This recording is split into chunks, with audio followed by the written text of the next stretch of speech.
Hello welcome student, कैसे हैं आप सभी लोग। आशा करते हैं एकदम सब बढ़िया होंगे, मज़े में होंगे। और हम पढ़ रहे थे पिछली क्लासों में मारवाड़ का इतिहास, और कल हमने जो है कल्ला रामलोथ, राव चंद्र सेन, और पिछली क्लास में हमने मालदेव और गंगा सिंह जैसे महत्वपूर्ण शासक पढ़ लिए थे। और हम अपनी जो सीरीज चल रही है मारवाड़ का इतिहास, इसको हम पढ़ने जा रहे हैं। और आप सभी को मैं सूचित कर दूं कि हमारे चैनल पर एक नई सीरीज चालू होने वाली है, जिसका नाम है ब्रह्मास्त्र सीरीज, जिससे आपको आने वाले हर एग्जाम में क्वेश्चन आंसर की प्रैक्टिस के लिए क्वेश्चन आंसर दिए जाएंगे। तो अगर आप चाहते हैं क्वेश्चन आंसर के माध्यम से प्रैक्टिस करना, तो हमारी उस सीरीज को जरूर ज्वाइन करिएगा। चलिए शुरू करते हैं आज का वीडियो। चैनल पर नए हैं तो सब्सक्राइब जरूर कीजिएगा, इस वीडियो को लाइक जरूर कीजिएगा। चलिए, तो आज हम जो पढ़ने वाले हैं राजा हमारा, जो कल्ला रायमलोद के बाद जो हमारा राजा निकल के आता है, वो निकल के आता है राय सिंह। कौन निकल के आता है? एक सॉरी, कल्ला रायमलोद के साथ जो आगे राजा निकल के आता है उसका नाम है गज सिंह। क्या नाम है? गज सिंह। अनारा बेगम के कहने पर अपने छोटे बेटे जसवंत सिंह को जोधपुर का राजा बनाया गया तथा बड़े बेटे अमर सिंह को नागौर का राजा। जो अनारा, जो इनकी बेगम थी, अनारा बेगम, ये इनके कहने पर उन्होंने क्या किया, अपना जो छोटा बेटा था उसको तो बना दिया मारवाड़ का था। किसका राजा बना दिया? मारवाड़ का राजा। बेसिकली कहाँ का राजा बना दिया? मारवाड़ का राजा। और जो इनका बड़ा बेटा था, बड़ा बेटे का नाम क्या था? इनके बड़े बेटे का नाम अमर सिंह। उसको कहाँ का राजा बना दिया? नागौर को। यानी बड़े बेटे को छोटी रियासत दे दी और छोटे बेटे को क्या दे दिया? पूरा मारवाड़ दे दिया। तो ये इनकी क्या है कि ये एक महत्वपूर्ण घटना है इनके शासनकाल में। और जो अगला राजा हमारा निकल के आता है गज सिंह के बाद, वो निकल के आता है अमर सिंह राठौर। कौन निकल के आता है? अमर सिंह राठौर। बेसिकली ये जो है नागौर का राजा था। कौन था? नागौर का राजा। और इसी के समय हुई थी एक महत्वपूर्ण युद्ध, या एक कहते हैं कि बहुत ही विवादास्पद घटना हुई थी, जिससे लोग कहते हैं मथिरे की राठ 1644 ईस्वी। अब मैं इस मथिरे के राठ को आपको थोड़ी सी डिटेल में समझा देता हूँ। बेसिकली जो ये मथिरे की राठ है, वो अमर सिंह राठौर जो कि नागौर के थे, और कर्ण सिंह जो कि बीकानेर के थे, उनके मध्य हुई थी। बेसिकली मैं आपको बताता हूँ, जैसे कि ये सीमा है हमारे, ये सीमा थी बीकानेर की। कहाँ की थी? बीकानेर की। और ये सीमा मान लेते हैं जैसे कि नागौर की थी। कहाँ की थी? नागौर की। और अब इस सीमा पर एक किसान का खेत था। क्या था? खेत। और इस तरफ खेत होगा तो जाहिर सी बात है इस तरफ भी क्या होगा? खेत होगा। दोनों तरफ खेत था। तो इस जो कहते हैं इस एरिया में एक कैसे मतीरा है, जिसे हम तरबूज भी, आपको खरबूज भी बोल सकते हैं, उसका इन्होंने क्या किया? बेल लगाई। तो उस बेल से जो वो बेल बढ़कर क्या चली गई? इस खेत में चली गई। यहाँ की इस खेत से ये मेड़ पार करके इस तरफ आ गई। और वो जो फल लगा है, जो या मती, जिसे मतीरा या जिसे तरबूजा खरबूजा आप लोग कहते हैं, वो जो लगा, वो इस खेत में ना लगकर इस खेत में लगा। किस खेत में लग गया? इस खेत में। ना कि बीकानेर वाले खेत में, बल्कि नागौर वाले खेत में। तो फिर क्या हुआ कि जब नागौर वाले ने ये मतीरा जो था हमारा, ये तोड़ना चाहा, तो इससे बीकानेर वालों ने कहा कि भाई ये तो हमारा पौधा है, तो हम तोड़ेंगे इसे। इन्होंने कहा कि ये हमारी सीमा में थी, इसे तो हम तोड़ेंगे। तो इन दोनों के मध्य ये कहा कि ये छोटी सी जो घटना थी, एक सिर्फ एक जो मतीरे की बेल थी, वो घटना ने बहुत बड़ा रूप धारण कर लिया। और इनके मध्य क्या हो गया? एक राड़ हो गई, एक युद्ध हो गया। वो अमर सिंह और कर्ण सिंह जो बीकानेर के थे, दोनों राठौड़ वंश के राजा थे, तो उनके मध्य क्या हो गया? युद्ध हो गया। ये थी छोटी सी घटना, जो कि हालांकि इसे कोई क्वेश्चन नहीं पूछे जाते। क्वेश्चन ऐसे बन सकता है कि मदर की राड किन किन के मध्य हुई, या कब हुई, या उसका आज से किससे था, तो ऐसे कुछ बन सकते हैं। ना कि ये पूरी जो घटना मैंने आपको समझाई वो क्वेश्चन या वो आपके एग्जाम में पूछी जाएगी। अमर सिंह राठौर ने शाहजहाँ के दरबार में उसके जो मरबख्शी सलामत खां थे उसको मार दिया। अमर सिंह राठौर था, इसने जो शाहजहाँ का दरबार लगता है वो आगरा में, उसी के दरबार में उसी के जो मरबख्शी था, सलामत खान का नाम का एक व्यक्ति था, उसी को मार दिया। क्या कर दिया कि अमर सिंह को वहां पर मार दिया गया। अमर सिंह को नहीं, बेसिकली सलामत खां को अमर सिंह ने मार दिया। राठौर जो अमर सिंह था, उसने शाहजहाँ के दरबार में किसी व्यक्ति को मार दिया शाहजहाँ के सामने। देखिए आप, कितना महान और वीर योद्धा था ये।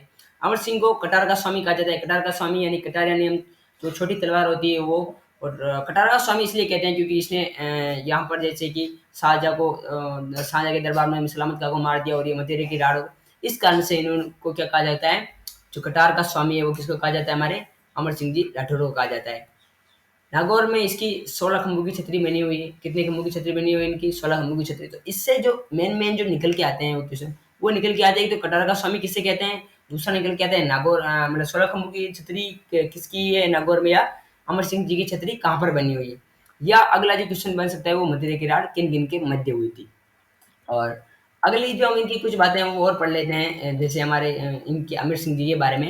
अमर सिंह की हत्या उसके साले अर्जुन सिंह गौड़ ने की थी। यानी कि जो हत्या की थी वो भी इनके सालों ने की थी, किसी दुश्मन ने नहीं की थी, बल्कि आगरा के किले में अमर सिंह का दरवाजा है जिसे शाहजहां ने बंद करवा दिया था। कालांतर में अंग्रेज अफसर जॉर्ज स्टील ने इसे खुलवाया था। बेसिकली अमर सिंह का दरवाजा जो है ये आगरा के किले में था, और इसे अमर सिंह जी का दरवाजा कहा जाता था। लेकिन इसको क्या किया कि शाहजहां ने बंद करवा दिया, क्या कर दिया, बंद करवा दिया। लेकिन फिर कालांतर में आगे जाकर जब अंग्रेजी शासन है तो अंग्रेजी अफसर जॉर्ज स्टील ने इसे खुलवाया था। थवन, अब एक चीज मैं कह देता हूँ आपको, इसमें एक चीज निकल के आई थी, थवन और काफिर। थवन वो होते हैं जो गैर हिंदू होते हैं, यानी कि जो हिंदू नहीं होते। और काफिर काफिर ये होते हैं जो गैर मुस्लिम होते हैं, यानी कि मुस्लिम नहीं होते। कौन नहीं होते, मुस्लिम नहीं होते। बेसिकली थोन का नाम आपने कम ही सुना होगा क्योंकि ये इतना देखने को नहीं मिलता, लेकिन काफिर का नाम आपने सुना होगा। ये काफिर शब्द है, ये बाबर ने जो खानवा का युद्ध था, खानवा का युद्ध, उसमें भी यूज किया था। और कई सारे ऐसे युद्ध हुए थे मुस्लिम और राजपूत राजाओं के मध्य जिनमें ये शब्द यूज किया गया था। खानवा के युद्ध में जैसे कि उन्होंने इसे जिहाद घोषित किया था, खानवा के युद्ध को जिहाद। तो उसमें उसने कहा था बाबर ने कि हमें काफिरों का अंत करना है या काफिरों को मारना है। काफिर मीन्स गैर मुस्लिम, यानी कि जो कि मुस्लिम नहीं है उनको मारना है।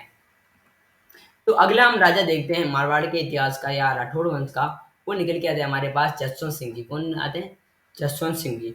धर्मत के युद्ध से वापस आने पर इनकी आड़ी रानी जसवंत देने के लिए का दरवाजे बंद कर दिए थे।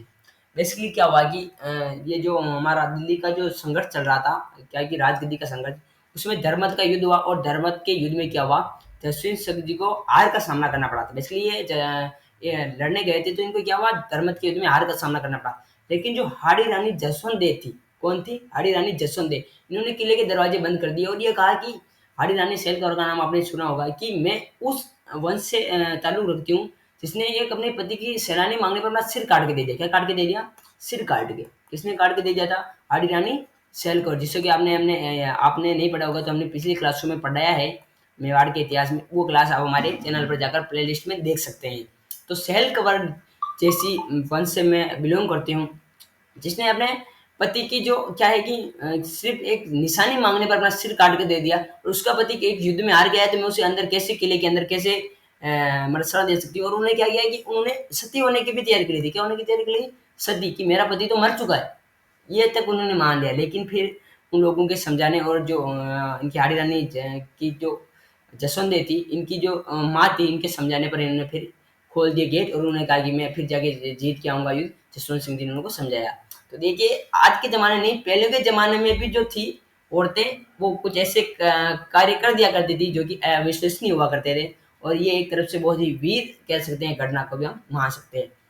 इसने खजुआ के युद्ध में भी भाग लिया था। खजुआ का युद्ध जो कि हुआ था इनके मध्य हुआ था। जैसे कि हम कहते हैं कि भाई दिल्ली सल्तनत या जो मुगल काल में जो राजगद्दी का संघर्ष चल रहा था उसके मध्य औरंगजेब ने इसे काबुल का गवर्नर बना दिया था। बेसिकली जो औरंगजेब था वो जसवंत सिंह से थोड़ा बहुत क्या होता था कि डरता था। कैसे डरता था कि वो सोचता था कि कहीं जसवंत सिंह है ये, जैसे कि इसने जसवंत सिंह है ये हमारे, तो ये सोचता था कि कहीं ये मेरे को मार ना दे, या ये इनके पक्ष में नहीं लड़ा था एक बार, तो ये हुआ कहीं ये मेरे को मार ना दे और मेरे साथ ये बगावत ना कर दे। इसीलिए वो क्या करते थे, उसको उनके जो होम टाउन था उसके पास नहीं रखते थे, बल्कि दूर दूर भेजे। जैसे कि इनको कहाँ पर भेज दिया, काबुल। काबुल कहाँ पर है, पाकिस्तान में। जबकि हमारा होम टाउन कहाँ पर है, हमारा होम टाउन राजस्थान मारवाड़ है। जबकि इनको कहाँ पर भेज दिया गया, काबुल भेज दिया गया। इसका मतलब औरंगजेब इनसे डरता था। सॉरी, काबुल में जमरूद थाना नामक स्थान पर इनकी मृत्यु हो गई थी 1678 ईस्वी में। 1678 ईस्वी में क्या हुआ, काबुल में इनकी मृत्यु हो गई क्योंकि काबुल के गवर्नर थे, तो काबुल में ही इनका मृत्यु हो गई थी, क्योंकि काबुल में रही है फिर अपनी मृत्यु तक।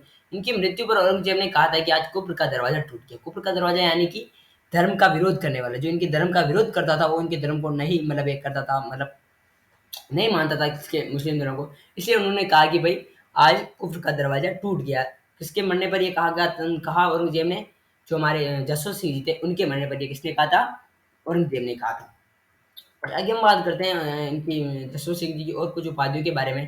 तो वो जसवंत सिंह जी के बेटे पृथ्वी सिंह ने शेर के साथ लड़ाई की तथा औरंगजेब ने इसे जहरीली ड्रेस देकर मरवा दिया। क्या देकर मरवा दिया, जहरीली ड्रेस थी ये, उसे देकर किसको मरवा दिया था, पृथ्वी सिंह को मरवा दिया था। किसने मरवाया था, औरंगजेब ने। क्योंकि इसने जो पृथ्वी सिंह था उसने किसके साथ लड़ाई की थी, शेर के साथ लड़ाई की थी, लेकिन इसने औरंगजेब ने इसे मरवा दिया था। अब हम जसवंत सिंह के समय लगी हुई कुछ बुक्स की बात कर लेते हैं, जैसे आनंद विलास, भाषा भूषण, प्रबोध चंद्रोदय और अप्रोक्ष सिद्धांत सार। क्या? आनंद विलास, भाषाभूषण, प्रबोध चंद्रोदय और अप्रोक्ष सिद्धांत सार। कि आप ये चारों बुक्स हैं, इनको याद कर लीजिए, क्योंकि इनसे कुछ भी प्रश्न उठ सकते हैं हमारे एग्जाम में, जिससे कि हम कोई भी प्रश्न को हम छूटे नाम से। और एक निर्माण की बात करें हम, तो इन्होंने जोधपुर में राय बाग का निर्माण करा। राय बाग जो आप जोधपुर के आसपास रहते हैं, आपको पता ही होगा राय बाग कहाँ पर है। तो जोधपुर में जो राय बाग बना हुआ है, उसका निर्माण किसने करवाया था? हमारे जसवंत सिंह जी ने करवाया था। किसने करवाया था? जसवंत सिंह जी ने। हालांकि और कुछ इनकी जो कह सकते हैं हम, ये आर्किटेक्चर में जितनी उपाधि रही नहीं, क्योंकि इनको क्या कहाँ का डायरेक्ट ये संबंध बनाया गया है, जो बनाया गया वो बनाया गया था इनको काबुल का। तो ये ज्यादा दिनों तक मारवाड़ में रह नहीं पाए थे। आगे हम इनके दरबारी जो विद्वान हैं उनको देख लेते हैं। दरबारी विद्वान कौन कौन थे इनके? मुहम्मद नैन्सी। मुहम्मद नैन्सी, ये नाम आपने कहीं बार, इन्हीं के नहीं बल्कि कहीं बार आपने ये नाम पढ़ा होगा। तो ये इन्हीं के दरबारी विद्वान थे। मुहम्मद नैन्सी की जो बुक्स थी वो थी नैन्सी ख्यात, मारवाड़ा प्रगणारी विगत। और इस मारवाड़ा प्रगणारी विगत में इन्होंने मारवाड़ का राजपत्र कहा जाता है। क्या कहा जाता है? राजपत्र कहा जाता है किसको? मारवाड़ा प्रगणारी विगत जो ये बुक है, इसको क्या कहा जाता है? राजपत्र कहा जाता है मारवाड़ का। और इसमें जनगणना का उल्लेख है। राजस्थान की ऐसी पहली बुक जिसमें जनगणना का उल्लेख है, वो कौन सी है? मारवाड़ा परगणारा विगत। और नैन्सी को राजपूताने का अबुल फजल भी कहा जाता है। ये हमारे जो मोहम्मद नैन्सी है, इनको अबुल फजल भी कहा जाता है। अबुल फजल कौन था? बेसिकली एक इतिहासकार था। अबुल फजल कौन था? इतिहासकार और साहित्यकार था ये अबुल फजल, इसलिए इसको राजपूताने का अबुल फजल भी कहा जाता है। तो आज के लिए बस इतना ही। मिलते हैं हम आपको अगली क्लास में। उसके तब तक के लिए बने रहिए हमारे चैनल पर, और चैनल को जरूर सब्सक्राइब कीजिएगा। इससे पहले मैं आपको एक महत्वपूर्ण सूचना देना चाहूँगा कि आज से हमारे चैनल पर एक सीरीज चालू हो रही है जिसका नाम है जिस सीरीज का नाम है हमारे ब्रह्मास्त्र सीरीज। और इसी सीरीज के माध्यम से हम आपको एमसीक्यूज कराएंगे और बहुत अच्छे अच्छे क्वेश्चन लाएंगे, ताकि आप को आपकी तैयारी में मदद मिल सके। अगर आप ज्वाइन करना चाहते हैं इस सीरीज को, तो हमारे चैनल को जरूर सब्सक्राइब कीजिएगा और नेक्स्ट वीडियो के लिए बेल आइकन जरूर प्रेस कीजिएगा। तो जय हिंद, मिलते हैं अगले वीडियो में। धन्यवाद।